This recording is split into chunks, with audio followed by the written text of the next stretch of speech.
Vrijeme svinjokolja i vrijeme slava je izuzetna prilika i veliki povod za pravljenje pihtija.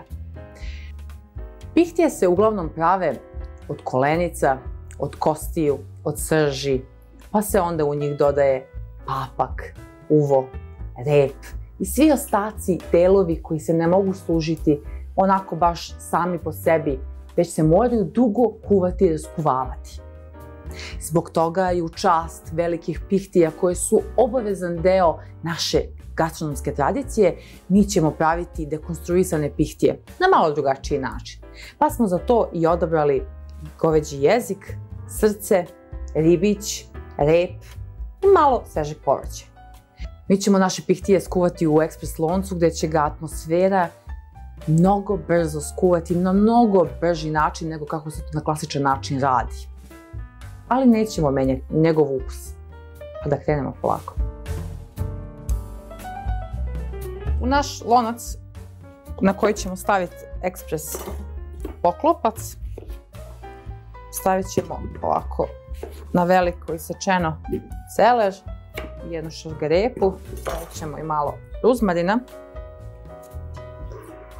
i onda cijele komade mesa, znači prvo od repa, ribić, srce i ceo jezik staviti ovdje,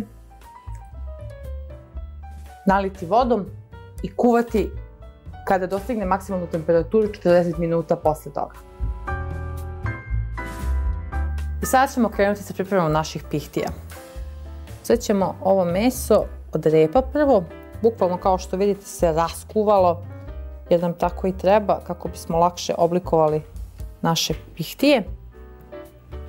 Stavite slobodno ovako jedno do drugog i oblikujte kocku.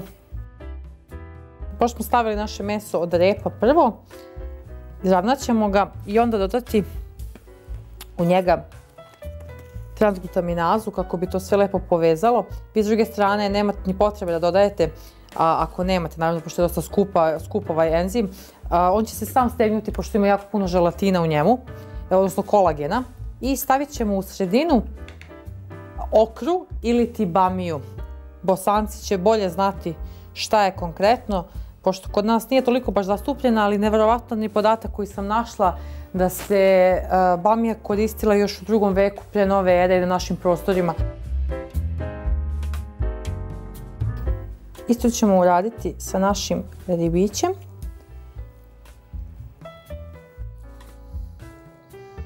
Stavit ćemo ga ovako da bude osnova za naš rolat.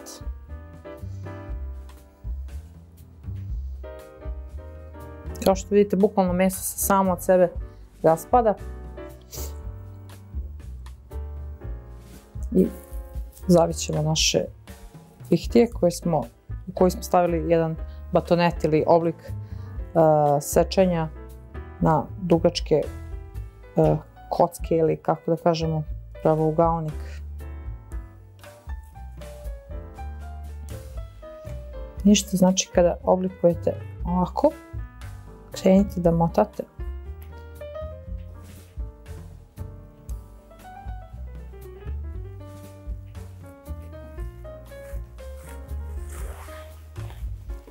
Spojite krajeve kako biste dobili lep rolat.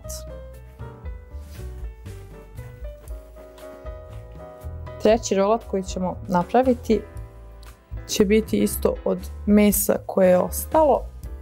U njega ćemo staviti pastu od belog luka i šargarepu. Jer kakve bi to pihtije bile, naravno bez belog luka, on apsolutno nikakve.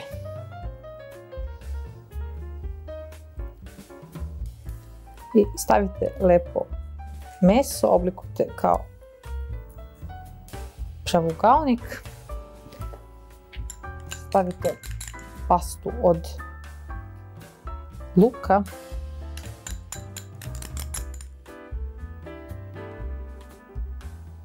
Jedna stvar koja nije preporučljiva kada spremate ovako nešto je da se ljubite s nekim, tako da Preporučujemo da pihtije konzumirate kada ste sami kod kuće.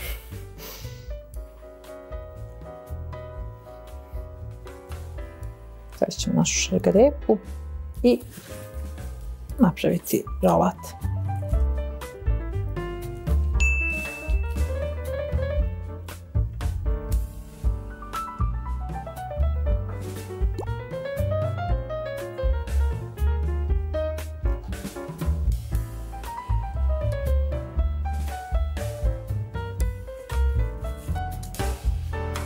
Ostavite da se hladi. Srce i jezik ćemo iseći sitno za tartar. Izvadili smo naše pihtije iz frižidera i isekli ih na kolutove, te ćemo ih servirati.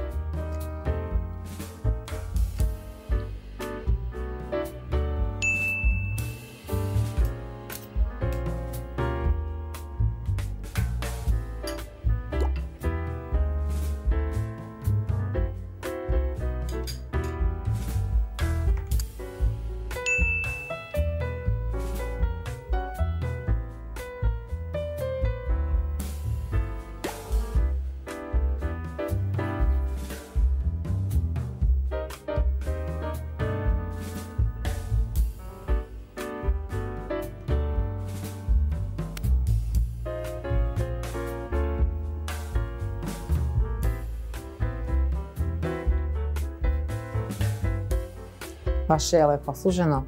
Uživajte!